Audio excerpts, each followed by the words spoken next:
লেখা আছে ইউরোপের কোন দেশে এতগুলা ব্যবহৃত কাপড় এন্টার দেশে আলমারিতে রাখা নাই।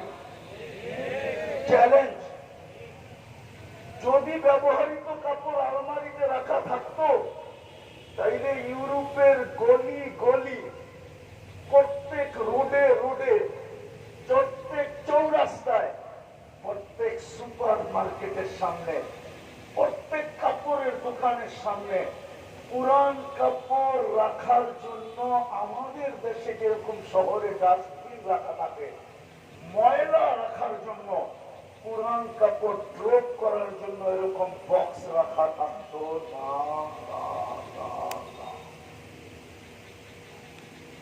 সবচেয়ে বেশি কাপড় মুসলমান পরে, কাপড় চোপড়।